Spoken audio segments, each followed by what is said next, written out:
नमस्कार दोस्तों, स्वागत है आपके अपने YouTube channel NK railway wife में। तो दोस्तों, वीडियो को ज्यादा लंबा नहीं करते हुए, तो दोस्तों आज के इस वीडियो में हम बात करने वाले हैं केमिस्ट्री की, यानी ग्रुप डी रेलवे के अंदर केमिस्ट्री के अंदर कौन कौन से टॉपिक इंपॉर्टेंट है जिन पर आपको कमांड अच्छी बनानी है। तो इसी के ऊपर चर्चा करने वाले हैं। वीडियो को कोई भी पार्ट मिस न करें, वीडियो को एंड तक जरूर देखें।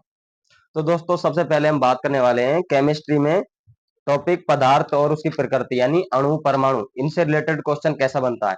यानी परमाणु भार, द्रव्यमान संख्या, परमाणु क्रमांक, इनसे रिलेटेड हमें क्वेश्चन या न्यूमेरिकल देखने को मिलते हैं। तो सबसे पहले आपको क्या होना चाहिए कि जो भी हमारी आवर्त सारणी है उसमें परमाणु क्रमांक याद होना चाहिए आप लोगों को सभी का।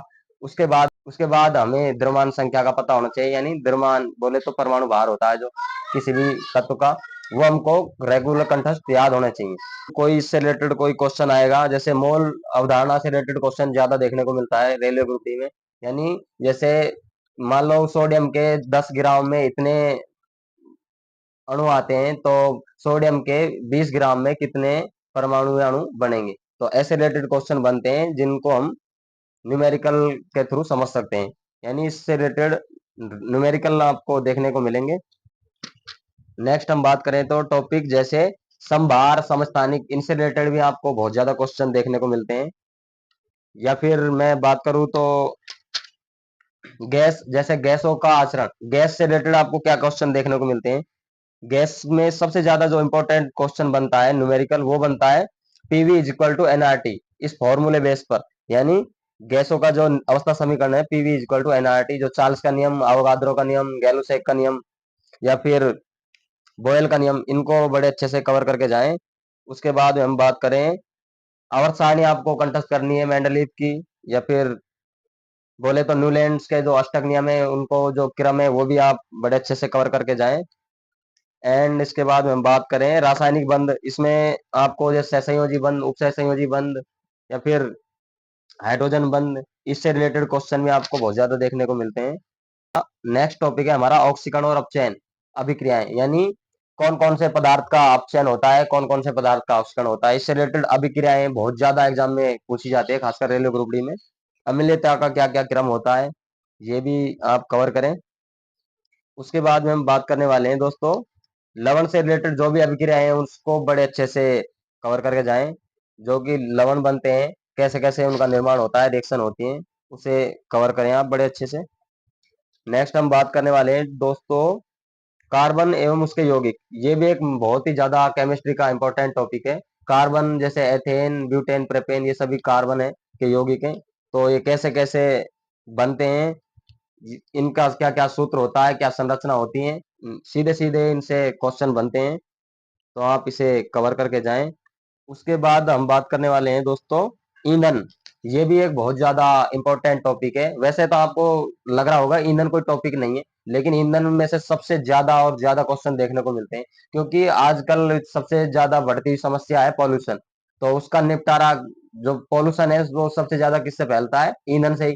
तो इस वजह से इस टॉपिक को रेलवे ने भी बहुत ज्यादा फोकस किया है। तो ईंधन से रिलेटेड जो भी क्वेश्चन है हमारे, वो आप कवर करके जाएं। जैसे कोयला है, इसमें गैसें हैं, पेट्रोलियम गैसें हैं, उसी प्रकार गोबर गैस, कोल गैस, जल गैस, इनको कवर करके जाएं आप।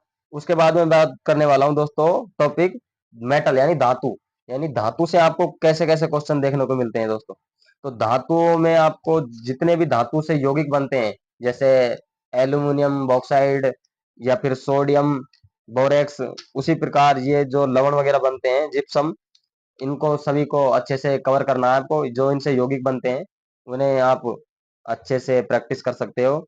मेनली इसमें ज्यादातर क्वेश्चन इसमें से बनता है धातुओं की क्रियाशीलता का क्या क्रम है, कौन सी धातु किससे ज्यादा अभिक्रियाशील है, तो इसके क्रम को भी आप अच्छे से कवर करें।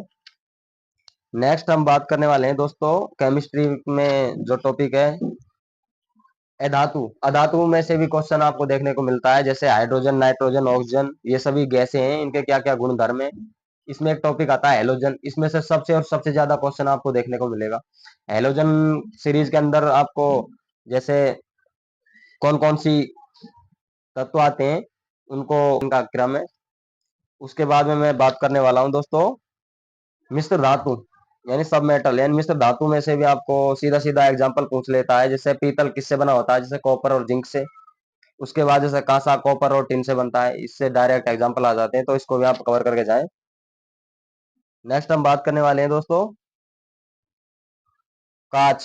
कांच के कितने प्रकार हैं, कौन कौन से इससे यौगिक बनते हैं, उनको भी आप एग्जाम्पल याद करके जा सकते हो। बस मेनली यही टॉपिक है।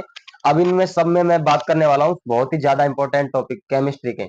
पहला तो हो जाएगा अम्ल क्षार और लवण, और जो भी इनकी केमिकल रिएक्शन यानी अभिक्रियाएं, वो वाला टॉपिक बड़े अच्छे से कवर करके जाएं। सेकंड नंबर पर हम बात करते हैं धातुएं।